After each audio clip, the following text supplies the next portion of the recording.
আমরা আজকে একটু ছুটি ছিল বলে লং ট্যুরে বেরিয়েছিলাম দামোদর নদীর ধারে আমতা জেলার রসপুর গ্রামে। এটা হচ্ছে আমার মায়ের দেশ।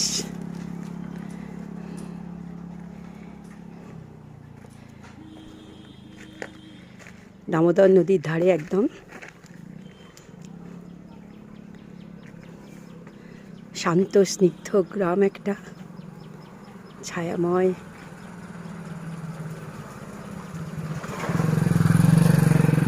দামোদরের নৌকো চলছে, লোকে স্নান করছে, ওদিকেও স্নান করছে।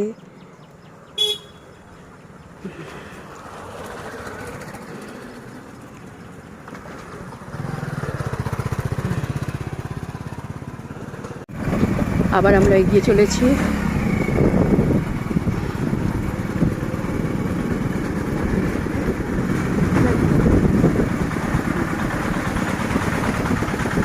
চলো চলো।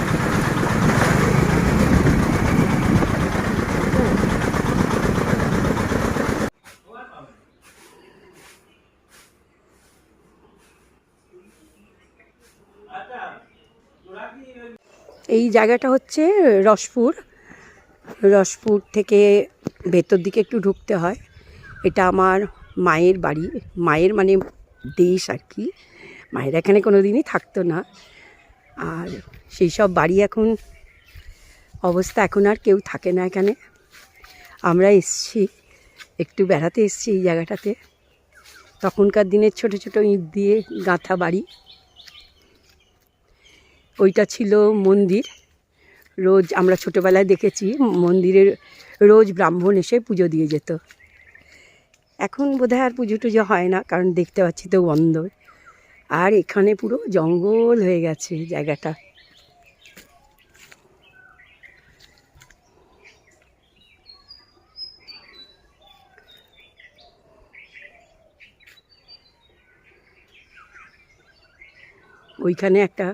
ওখানেও একটা বোধহয় মন্দির ছিল। আর এই বাড়ি, তো ভিতরে ঢুকতেও ভয় লাগছে, কারণ সাপের আড্ডাখানা।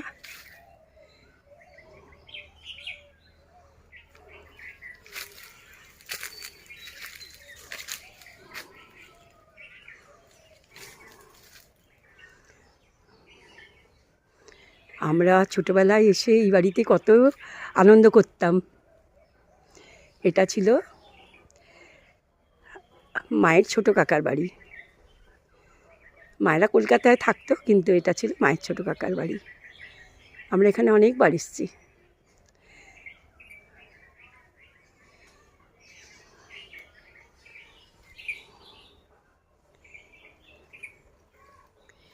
এবার বাড়ির পেছন দিকটায় দেখাই।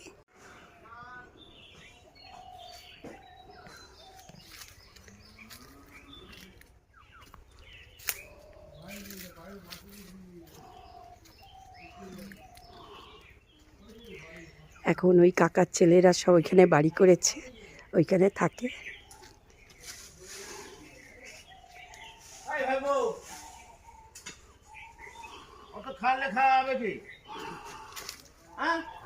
এখানটায় তো যেতেই ভয় লাগছে, এত জঙ্গল।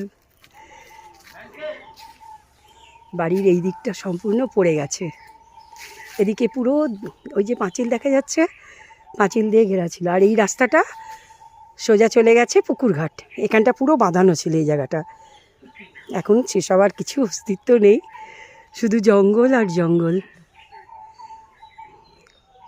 এইখানে পুরো সোজা যে সান বাঁধানো ঘাট ছিল, আমরা অনেক চান করেছি।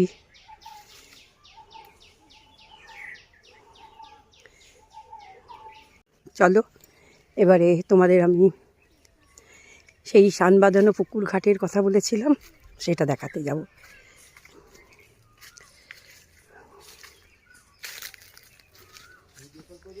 এখানে পাতার মরমর শব্দ ছাড়া আর কোনো শব্দই নেই।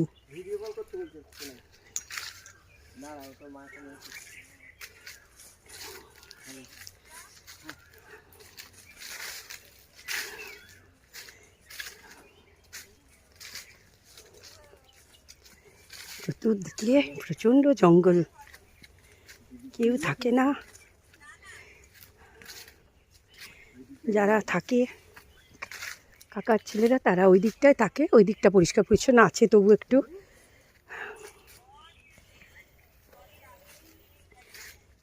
সানবাঁধানো ঘাট কোথায় গো, খুঁজেই তো পাচ্ছি না।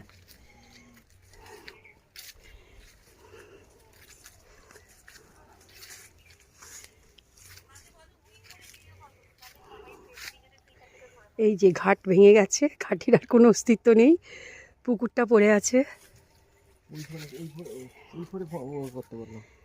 ঠিক আছে, ওই দিকে ওই ধারে পুকুরটা, ওই ধারেও একটা পুকুর আছে, ওটা ছিল আমার মায়েদেরই পুকুর। আর এইটা হচ্ছে এই বাড়িতে যারা থাকতো তাদেরই পুকুর, মানে আমার কাকা দাদু।